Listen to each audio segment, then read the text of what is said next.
কোনো সময় শাড়ি পরতে ভালো লাগে, কোনো সময় সালোয়ার কামিজ, আবার কমফোর্টেবল তো সব সময় যেটা মনে হয় যে একটু ঢোলা টি শার্ট, একটা ঢোলা প্যান্ট, এগুলো। আমার একটা রুম ওটা পুরোটাই ক্লোজেট রুম করা, জামদানি আর সিল্ক। আমি নিজে কেনাটাই পছন্দ করি পড়তে। আমি যদি জানতাম আজকে এরকম প্রশ্ন হবে তাহলে আমি বাসা থেকে ঘুরে নিয়ে আসতাম। বিবি রাসেল। ড্রেসটি কোথেকে কিনেছো যেটা তুমি পরে আসছো? নো এগুলো খুবই লজ্জাজনক প্রশ্ন। মানে তোমার টপটা আমি জানতে চাই, এটা কোথেকে কিনেছো বলো, আমাকে বলো, মানে আমি জানতে চাই, আমার পছন্দ হয়েছে। আমার মনে নেই কোথেকে কিনেছি। তো তুমি যে আউটফিটটা পরেছো কোন জিনিসটা মনে আছে কোথেকে কিনেছো? যেটা মনে আছে ওটাই বলো, সব বলা লাগবে না। আমি কিনেছি কোনো একটা দোকান থেকে। কোনো একটা দোকান থেকে, আচ্ছা ওকে। শুটিং এর বাইরে কোন ধরনের আউটফিট পরতে তুমি বেশি কমফোর্টেবল? ডিপেন্ড করে আসলে কোথায় যাচ্ছি সেটার উপরে। কোনো সময় শাড়ি পরতে ভালো লাগে, কোনো সময় সালোয়ার কামিজ, আবার কমফোর্টেবল তো সব সময় যেটা মনে হয় যে একটু ঢোলা টি শার্ট, একটা ঢোলা প্যান্ট, এগুলো ডিপেন্ড করে আসলে। সাদিয়া ইয়ামানের ওয়ার্ড্রপ খুললে প্রথমেই কোন আউটফিটটা আমরা পাবো যদি খুঁজতে যাই? হ্যাঁ, খুলেছি ওয়ার্ড্রপ, এখন দেখতে পাচ্ছি। কোনটা আছে কাপড় শুরুতেই?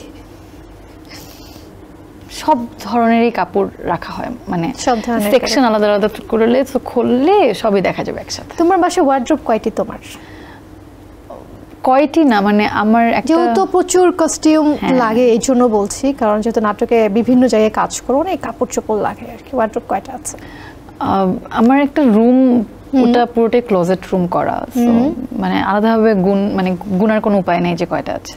নাটক, সিনেমা, ওটিটি সব মাধ্যমে কাজ করছো, এতগুলো মাধ্যমে কাজ করতে অনেক আউটফিট পরতে হয়। সবচাইতে এক্সপেন্সিভ আউটফিট এখন পর্যন্ত কে ছিল, মনে আছে কি? মনে পড়ে? Expensive outfit? হ্যাঁ, সবচেয়ে দামি আউটফিট। না, মোটামুটি দাম তো সেভাবে মনে পড়ে না, মোটামুটি যেটা ভালো লাগে সেটাই কিনি, সেটা দামটা আসলে দেখা হয় না অনেক সময়। যেটা মানে আমার এমনও হচ্ছে আমি ভ্যানে কোনো যাচ্ছি, কোথাও কোনো ভ্যানে ভালো লাগলো ওখান থেকে একটা পিক করে ফেলি, আবার ব্র্যান্ডেরও কিনি। সো এটা আসলে ডিপেন্ড করে যেটা ভালো লাগে নিজেকে। মানে ভ্যান থেকেও কেনা হয়, ফুটপাথ থেকেও কেনা হয়, আমার যেখানে যেটা ভালো লাগে ওখান থেকে কিনি। আচ্ছা, তোমাকে তো প্রায় শাড়ি পরতে দেখা যায়, কোন ধরনের শাড়ি পরতে বেশি ভালো লাগে আসলে? জামদানি আর সিল্ক। সংগ্রহে কতগুলো শাড়ি আছে বলা যায় কি? এটা গুণা নেই,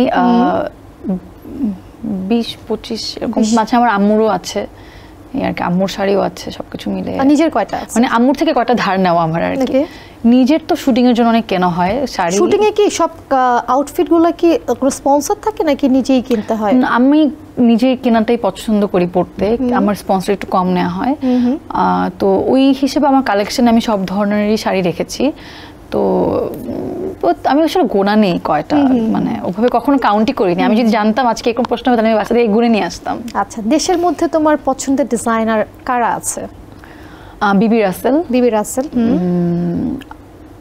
আর সবাই এখন যারা ড্রেস ডিজাইন করে সবাইকে আমার খুব একরকম লাগে, মানে সবাই একই রকম ড্রেস কাপড় ডিজাইন করে, ওই হিসেবে স্পেসিফিক্যালি কারোর কথা বলতে পারবো না। আচ্ছা, বিশ্বের আসলে কোন ডিজাইনারের পোশাক তোমার পরার ইচ্ছা আছে, যে অমুক ডিজাইনারের পোশাক অ্যাকচুয়ালি আমি পরতে চাই, এরকম আছে কি? দেশের বাইরে মানে হলিউডে এরকম আছে, বাট দেখা এখন নাম আমি হয়তো স্পেসিফিক্যালি বলতে পারবো না। ইন্ডিয়াতে এরকম আছে, কয়েকজন আছে। এসএমসির emergency contraceptive pill Norix one অরক্ষিত মিলনের 72 ঘন্টার মধ্যে এর একটি মাত্র পিল আপনাকে করবে টেনশন ফ্রি। এসএমসির নরিক্স ওয়ান, এক পিলের সমাধান।